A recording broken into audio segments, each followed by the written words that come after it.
Bonjour. Alors je me surprends parfois à avoir le dos courbé. Oui, alors je sais immédiatement qu'il y a quelque chose qui ne va pas. Alors, au lieu de m'attaquer aux causes, je commence déjà par changer de posture.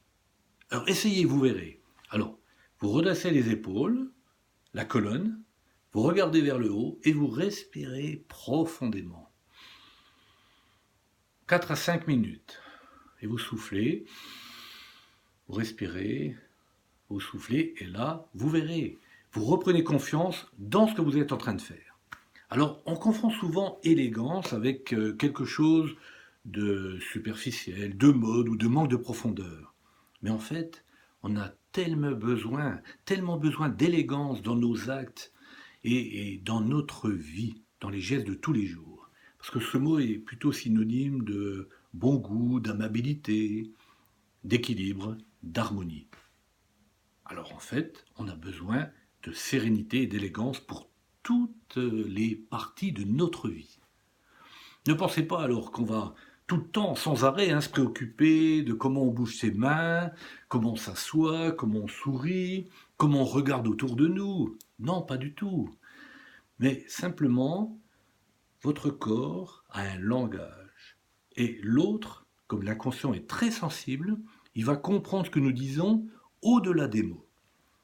Alors si vous sentez que votre posture est incommode, ne pensez pas à ce moment-là qu'elle est trompeuse, artificielle, pas du tout.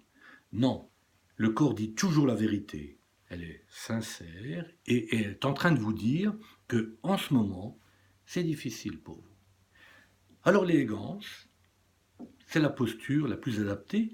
Elle est atteinte quand l'être humain se débarrasse de tout ce qui est superflu et découvre la simplicité et la concentration. Donc plus la posture sera simple et sobre, plus elle sera belle. Marchez d'un pas ferme et joyeux, sans crainte de trébucher, parce que votre interlocuteur, lui, il vous observe. Et comme j'ai dit précédemment, l'inconscient, lui, est très sensible. Il fera la différence entre une main ferme et une main tremblante. Alors si vous êtes tendu, changez de posture, comme je l'ai dit, redressez-vous, respirez profondément et soyez convaincu que vous êtes tranquille. Croyez-moi, la tranquillité s'installera aussitôt. Alors, j'ai un fils qui pratique le tir à l'arc. Et à ce propos, il m'a dit, il est débutant, mais il m'a dit qu'il y avait des archers qui, même après des années de pratique, à un moment donné, leurs mains tremblaient et que le tir était compliqué. Mais si vous ne sentez pas d'amour pour la vie là, à ce moment-là, le tir, oui, va être compliqué.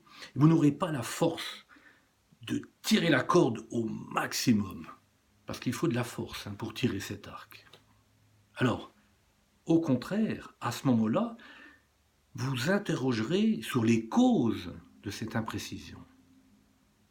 À ce moment-là, oui, vous vous interrogerez sur cette imprécision.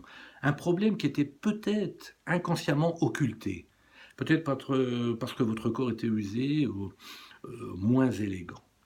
Alors, changez de posture. Comme je l'ai dit, redressez-vous la colonne, les épaules, regardez vers le haut et respirez profondément 4 à 5 minutes. Affrontez la vie avec un cœur franc et sincère. Enjoy!